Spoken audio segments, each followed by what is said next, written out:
Murder के पीछे तंत्र मंत्र या फिर काला जादू। कल मैंने आपको एक खबर दिखाई थी, मेरठ में पत्नी ने 15 टुकड़े कर दिए पति के। ये आप देख रहे हैं, बीच में पति सौरभ, उस तरफ पत्नी मुस्कान है, और ये तस्वीर आप देख रहे हैं प्रेमी साहिल की। तो दोनों ने मिलकर जो बीच में सौरभ है उसकी हत्या कर दी। अगली तस्वीर देखिए जरा। हत्या करने के बाद इस ड्रम में सौरभ के शरीर के, उसके शव के टुकड़े रख दिए, 15 टुकड़े। लेकिन इसके पीछे कहा जा रहा है, अगली तस्वीर में आपको दिखाऊं, ये वो ड्रम है जो पुलिस ले जा रही है टेंपो में रखकर। ये छोटे लोडर में पुलिस ड्रम लेकर गई और उसके बाद इस ड्रम को कटवाया है। अब देखिए जरा कि सौरभ के परिवार वालों का रो रो कर बुरा हाल है। क्या आपको लिए चलता हूं हत्यारे साहिल के घर। ये आप देख रहे हैं मुस्कान के प्रेमी साहिल का घर है। ये इस घर में साहिल रहता था और हत्या करने के बाद सर लेकर, पति का सर लेकर इसी घर में आई थी मुस्कान। घर का दरवाजा खोलिए, अंदर चलिए जरा। घर के अंदर देखिए क्या क्या है। ये घर के बाहर पोस्टर लगा हुआ है और घर के अंदर देखिए एश ट्रे जिसमें भूत नजर आ रहे हैं आपको। उसके बाद देखिए एश ट्रे के बाद ये जो आप देख रहे हैं, घर में एक शैतान का निशान भी बना हुआ है। यह है साहिल का घर। ये सारी आकृतियां साहिल के घर में बनी। मेरठ के सौरभ हत्याकांड में तंत्र मंत्र का एंगल सामने आ गया है और मुस्कान के साथ जिस प्रेमी साहिल ने मर्डर और 15 टुकड़े किए, उसके घर की एक दीवार पर तंत्र क्रिया से जुड़ी एक बड़ी सी आकृति बनी। लाल और काले रंग के चिन्हों की यह तस्वीर शैतान की बताई जा रही है। दावा है कि इस तस्वीर के सामने साहिल तंत्र साधना भी करता था। साहिल ने दीवारों पर भगवान भोलेनाथ की भी तस्वीर बनाई हुई थी।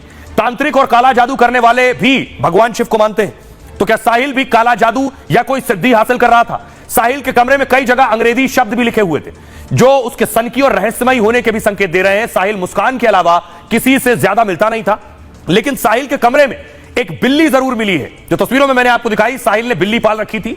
चमगादड़, उल्लू और बिल्ली को तंत्र और जादू से जोड़ा जाता है। तो क्या साहिल ने इसलिए अपने कमरे में बिल्ली भी पाल रखी थी? साहिल अंधविश्वासी था और यह बात मुस्कान बहुत अच्छे से जानती थी। साहिल की मां की 18 साल पहले मौत हो चुकी है, पिता उसके साथ नहीं रहते हैं, लेकिन साहिल अक्सर कहता है मेरी मां मुझसे बात करती है, यानी मां की मौत हो चुकी है, वो कहता है मां अभी भी बात करती है। पुलिस को शक है मुस्कान ने इसी बात का इस्तेमाल किया है। मुस्कान ने स्नैपचैट पर उसकी मां के नाम से ही एक फेक फर्जी अकाउंट बनाया। उसमें मुस्कान से मिलने और सौरभ को हटाने की बातें लिखी हुई हैं। फिर कहा साहिल तुम्हारी मरी हुई मां अवतरित हो गई है। कहा कि मेरा बनने के लिए सौरभ का वध करना पड़ेगा। मां के आदेश की बात सुनकर साहिल तुरंत राजी हो गया। आपको दिखाऊं, सवाल यह है कि आपने साहिल की नानी को सुन लिया, लेकिन एक तस्वीर देखिए जरा। ये मुस्कान और सौरभ की तस्वीर है। उसके 15 टुकड़े करके इस ड्रम में रखे थे और ये जो बैग देख रहे हैं, पुलिस ने उसके बाद ड्रम को काटा है। ड्रम को काटने के बाद सीमेंट निकला है और शव के टुकड़ों को इस काले बैग में रखा गया है। लेकिन ताज्जुब की बात यह कि पति का सिर लेकर मुस्कान प्रेमी के घर चली गई थी। पूरी कहानी मैं आपको बताता हूं। मेरठ के दिल दहला देने वाले मर्डर में कई खुलासे हुए। नेवी अफसर रह चुका सौरभ लंदन में नौकरी करता था और उसकी पत्नी मुस्कान मेरठ में बेटी के साथ रहती थी। 2016 में परिवार की मर्जी के खिलाफ जाकर सौरभ ने मुस्कान से शादी की। नेवी और लंदन में नौकरी के चलते वो मुस्कान से दूर रहने लगा। मुस्कान को यह बात पसंद नहीं थी कि वो रिश्ता खत्म करना चाहती थी। दोनों की दोस्ती हुई और फिर दोनों एक दूसरे से प्यार करने लगे। मुस्कान और साहिल दोनों सौरभ को रास्ते से हटाने का प्लान बनाने लगे। सौरभ लंदन से कुछ दिन के लिए छुट्टी में भारत आया। दोनों ने उसका कत्ल कर शव ठिकाने लगाने की तैयारी की। मुस्कान ने ऑनलाइन पैकिंग बैग और ब्लीचिंग पाउडर खरीदा। साहिल और मुस्कान ने चिकन काटने वाले 2 चाकू भी खरीदे। फिर खाने में नशा देकर एक दिन सौरभ को सुला दिया। फिर बेरहमी से दोनों ने पहले सौरभ के सीने पर वार किया। बेरहमी से कत्ल के बाद अब बारी शव को ठिकाने लगाने की थी। दोनों ने सौरभ के हाथ और सिर काटकर बॉडी के 4 टुकड़े किए। पहले इन्हें पॉलिथीन में पैक कर ठिकाने लगाने के लिए रात में घूमते रहे कि इन्हें कहां फेंका जाए, कैसे ठिकाने लगाया जाए। जब ठिकाने नहीं लगा पाए तो साहिल के घर चली गई मुस्कान। वो सर लेकर, वो बॉडी लेकर और वहीं सो गए।